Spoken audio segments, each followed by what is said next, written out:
Hello, Tiger friends. Hey, everybody, it's Jason Blaha here, and it's time for another Orc Mode workout. Today is something new, Max Effort Press Day. You guys know the drill. You have to click like before we watch the PR attempt. Reach down there and click it. You guys know that you enjoy these vlogs or you wouldn't be watching them. Need to help keep me higher on the likes versus the dislikes, and only you can do that. So reach down there and click it. Go ahead. Thank you. Thank you. I appreciate that. As I said the other day, I'm going to start rotating in wide grip bench as a max effort, and then I'm going to work in overhead pressing as max effort. Now, I've got chains, I got different bars, but I wanted to start with just the classic press.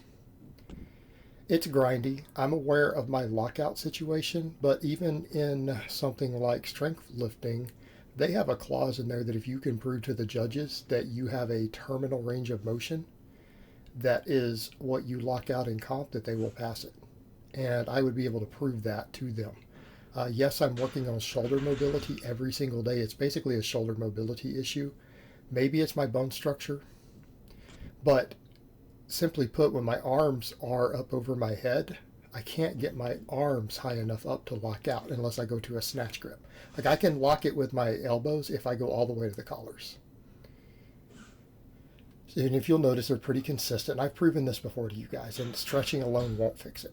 We've tried that. So I'm doing multiple mobility exercises every day to work on it. And in the meantime, I'm not going to not do the press and get the benefits and test my strength on it, because it's still a great lift, even if I don't have what some people would consider the full range of motion for the last couple inches.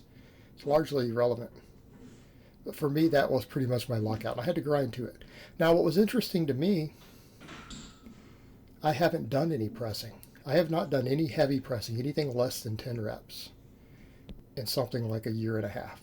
I walked in and hit a 225. It was grindy, but I got off the chest and all the way to that sticking point really fast. And I've been worried all this time that my delts have been the weak link in my bench. I don't think with those ratios that they are. Especially when I'm doing the wide grip. I've said I feel the wider grip a lot more in my pecs. Probably triceps and pecs, so we're going to keep working those. But that's going to be addressed on the wide grip day. I've already said I know when I go to the wider grip, the only way I'm going to get strong at it is to grow my pecs. So it's going to be a chest dominant day every time I do it. Now, that's only going to be once every 4 days. But in terms of muscle protein synthesis, all this overhead pressing actually can re-stimulate the pecs. I can push my pecs to their maximum recoverable volume on the bench days. Again, every 4 days. I can push them to that. And then they'll get a little bit of re-stimulation. But the pecs, delts, and triceps are going to get hit on all these. Just that press days are going to be an accessory. And here's the way I look at it.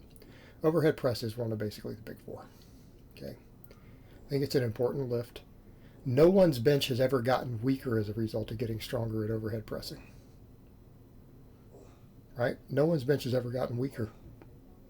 And in fact, if you're a closed grip presser, it really seems to carry over. Now, I'm going to go wide grip for a while, but if I can't make the wide grip work, I can always go back close grip. This carries over.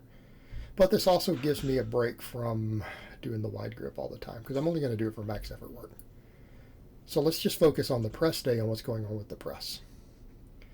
Again, that's a mobility at the top, but possibly tricep as well.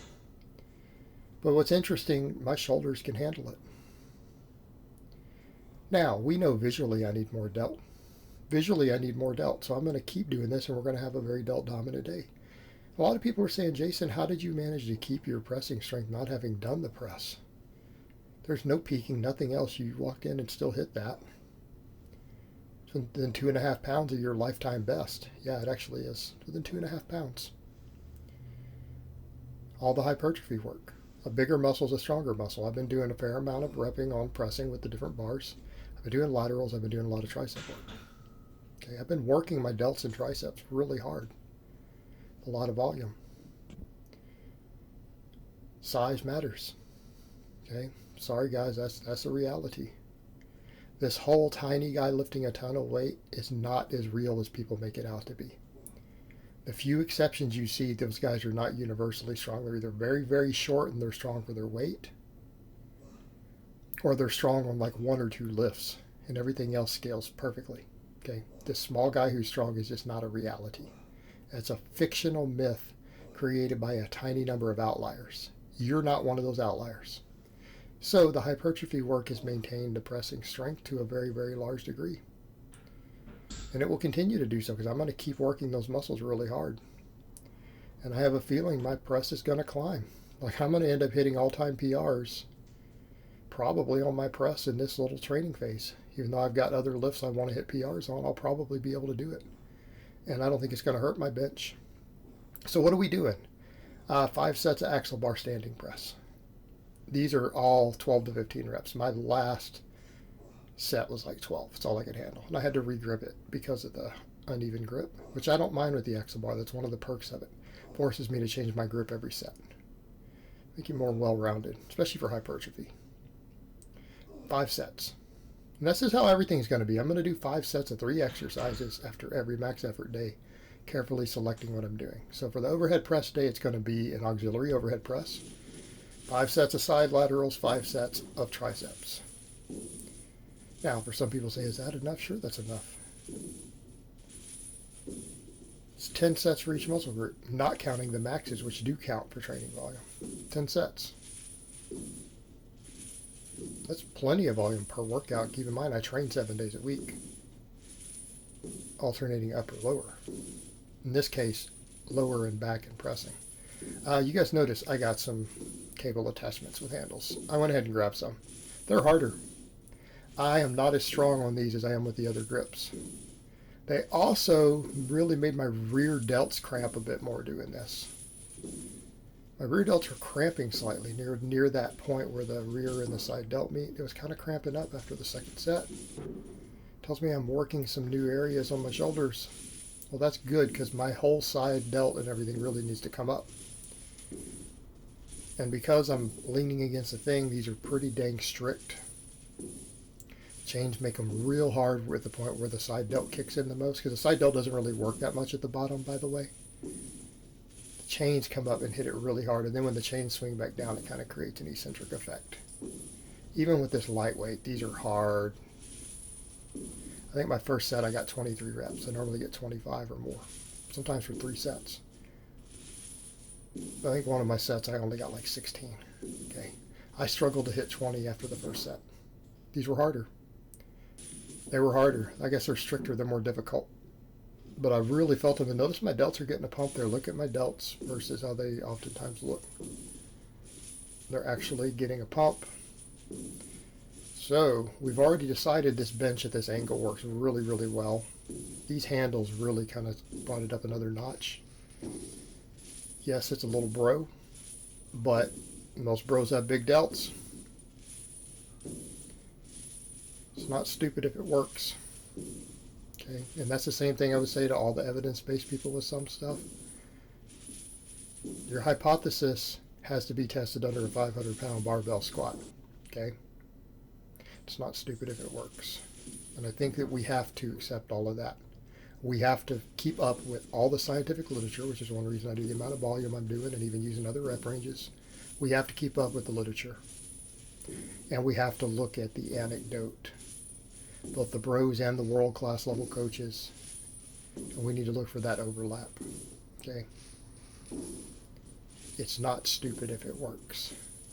The bros get stuff wrong. The evidence-based guys get stuff wrong. Both of them get stuff wrong that's provably false.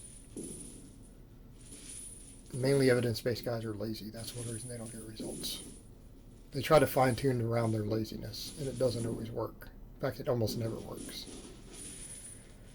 But over to the point, this, again, hitting the delts pretty dang hard.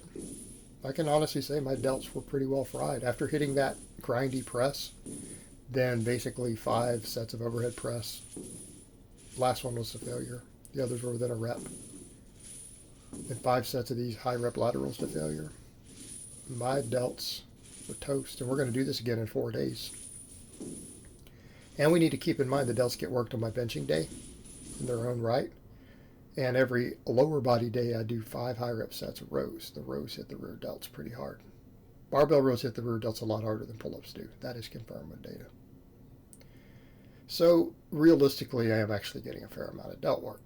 I could always throw some face pulls in if I want more. I think we'll keep a good pace here, especially if we go ahead and push every 4 days with this. We go ahead and push them to their maximum recoverable volume, because that's pretty much what this is. Then we hit these triceps super hard. Band press downs for high reps to failure, 5 sets.